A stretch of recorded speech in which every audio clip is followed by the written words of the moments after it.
Baik, di sini saya akan menjelaskan pengertian dari rasio aktivitas.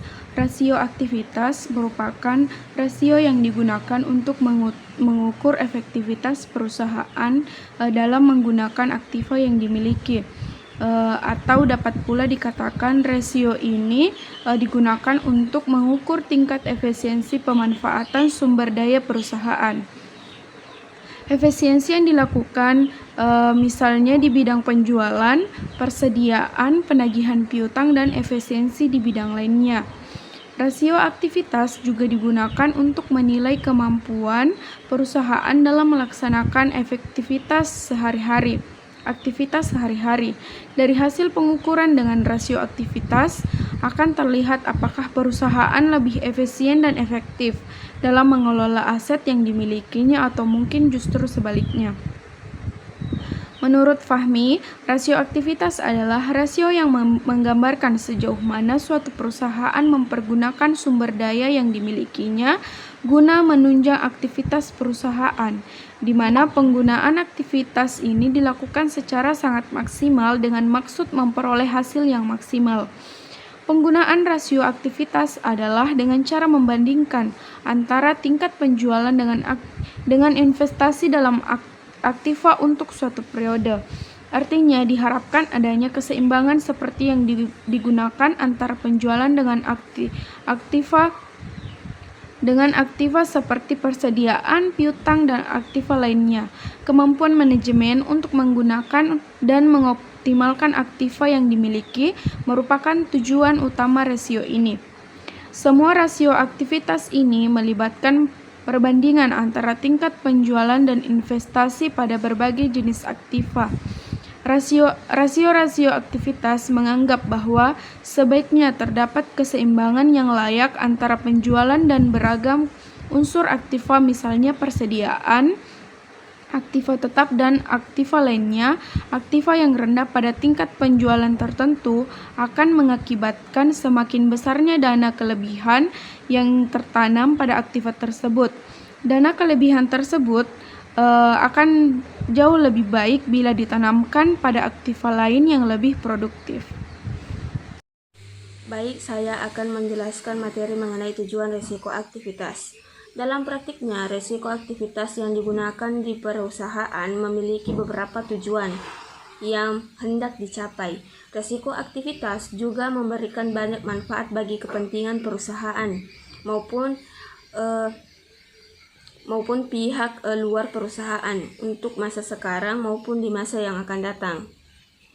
Berikut ada beberapa tujuan yang hendak dicapai di perusahaan dari penggunaan rasio aktivitas. Yang pertama, untuk mengukur beberapa lama penagihan pinang selama satu periode atau berapa kali dana yang ditanam dalam piutang ini berputar dalam satu periode. Yang kedua, untuk menghitung rata-rata dari penagihan hutang. Yang ketiga, untuk menghitung beberapa hari rata-rata persediaan barang yang tersimpan di dalam gudang. Yang keempat, untuk mengukur berapa kali dana yang ditanamkan dalam modal kerja berputar dalam satu periode atau berapa penjualan yang dapat dicapai oleh setiap modal kerja yang digunakan. Yang kelima, untuk mengukur perputaran aktiva tetap dalam satu periode. Yang keenam, untuk mengukur aktiva perusahaan dalam penjualan. Adapun jenis-jenis rasio aktivitas. Yang pertama adalah total asset turnover atau perputaran total aset, di mana merupakan rasio yang digunakan untuk mengukur perputaran semua aktiva yang dimiliki perusahaan dan mengukur seberapa jumlah penjualan yang diperoleh dari tiap rupiah aktiva. Dengan kata lain, digunakan untuk menghitung efektivitas penggunaan total aktiva. Adapun rumusnya adalah total asset turnover sama dengan penjualan dibagi total aktiva. Yang kedua, yaitu inventory turnover atau perputaran persediaan. Merupakan rasio yang digunakan untuk mengukur kecepatan perputaran persediaan menjadi kas semakin cepat inventory terjual, maka semakin cepat investasi perusahaan berubah dan persediaan menjadi kas. Adapun rumusnya, inventory turnover sama dengan penjualan dibagi persediaan. Yang ketiga itu working capital turnover atau rasio perputaran modal kerja. Merupakan rasio mengukur aktivitas bisnis terhadap kelebihan aktivitas bisnis atas kewajiban lancar serta menunjukkan banyaknya penjualan dalam rupiah yang dapat diperoleh perusahaan untuk tiap rupiah modal kerja sama dengan. Adapun rumusnya, perputaran modal kerja sama dengan penjualan bersih dibagi modal kerja. Pun yang keempat adalah fixed asset turnover atau perputaran aktiva tetap, di mana rasio ini digunakan untuk melihat sejauh mana aktiva tetap yang dimiliki oleh suatu perusahaan memiliki tingkat perputarannya secara efektif dan implikasinya terhadap keuangan perusahaan. Adapun rumusnya, perputaran aktiva tetap sama dengan penjualan dibagi total aktiva tetap. Yang kelima adalah receivable turnover atau perputaran piutang. Merupakan rasio yang digunakan untuk mengukur berapa lama penagihan piutang selama satu periode atau berapa kali dana yang ditahan dalam piutang ini berputar dalam satu periode. Adapun rumusnya, perputaran piutang sama dengan penjualan kredit dibagi piutang. Adapun contoh rasio aktivitas yang dimana contohnya kami mengambil laporan keuangan yang saya terangkan di video. Yang pertama adalah total asset turnover atau perputaran total aset, di mana pada tahun 2010 penjualannya itu 4.500.000 dibagi total asetnya itu 3.750.793 rupiah sama dengan 1,20 kali. Sedangkan pada tahun 2009 penjualannya itu 3.200.000 dibagi total aset 3.500.933 rupiah sama dengan 1,20 kali. Jadi dapat disimpulkan perusahaan mampu menghasilkan 1,20 penjualan untuk setiap satu aset yang dimilikinya. Nilai yang tetap menunjukkan bahwa efektivitas penggunaan seluruh aset perusahaan stabil, tetapi tidak mengalami peningkatan kinerja dari tahun 2009 ke 2010. Adapun yang kedua adalah inventory turnover.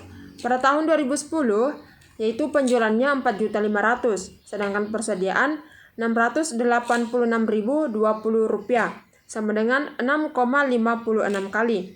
Sedangkan pada tahun 2009 penjualannya yaitu 4.200.000 dibagi persediaan 618.799 rupiah sama dengan 6,79 kali.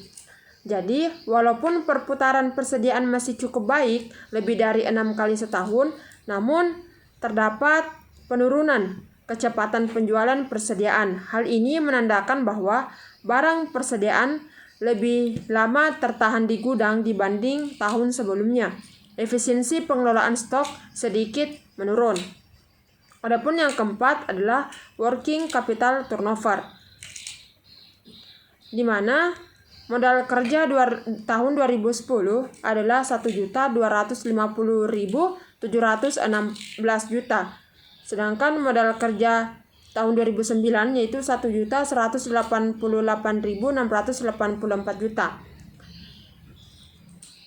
Tahun 2010 yaitu penjualannya 4.500.000, sedangkan modal kerja 1.250.716 rupiah sama dengan 3,60 kali. Sedangkan pada tahun 2009 yaitu penjualannya 4.200.000 dibagi modal kerja 1.188.684 rupiah sama dengan 3,53 kali. Jadi, perputaran modal kerja mengalami peningkatan kecil, artinya perusahaan semakin efektif menggunakan modal kerja untuk menghasilkan penjualan. Dengan modal kerja yang dimiliki, perusahaan berhasil menciptakan output penjualan yang lebih tinggi dibanding tahun sebelumnya.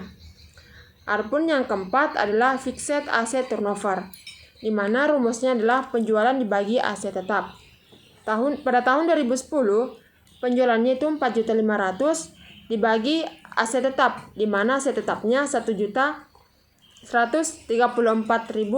Rp66 sama dengan 3,97 kali. Sedangkan pada tahun 2009 yaitu penjualannya 4.200.000 dibagi aset tetap Rp949.391 sama dengan 4,42 kali. Jadi terjadi penurunan efektivitas penggunaan aktiva tetap, contohnya bangunan, mesin, peralatan dalam menghasilkan penjualan. Penurunan ini bisa terjadi karena adanya penambahan aset tetap yang belum menghasilkan peningkatan penjualan atau penurunan produktivitas toko atau fasilitas. Adapun yang kelima yaitu receive turnover, di mana pada tahun 2010 yaitu penjualannya 4.500.000 sedangkan piutangnya Rp39.657 sama dengan 113,45 kali. Sedangkan pada tahun 2009 yaitu penjualannya 4.200.000 dibagi piutang Rp24.705 sama dengan 169,96 kali. Jadi dapat disimpulkan meskipun perputaran piutang sangat tinggi atau lebih dari 100 kali, namun terjadi penurunan signifikan dari tahun 2009 ke tahun 2010. Hal ini menunjukkan bahwa penagihan piutang sedikit lebih lambat atau penjualan kredit meningkat namun tidak sebanding dengan piutang yang tertagih. Secara umum dikatakan efisiensi pengelolaan piutang menurun. Adapun kesimpulan dari jenis-jenis aktivitas jenis-jenis yang saya jelaskan tersebut, yaitu perusahaan masih mampu menghasilkan penjualan yang baik dari asetnya, tetapi beberapa area operasional seperti persediaan, piutang, dan penggunaan aset tetap memerlukan peningkatan efisiensi. Sedangkan bagian aspek kinerja aktivitas belum optimal dan ada potensi penurunan efektivitas operasional jika tidak ditangani.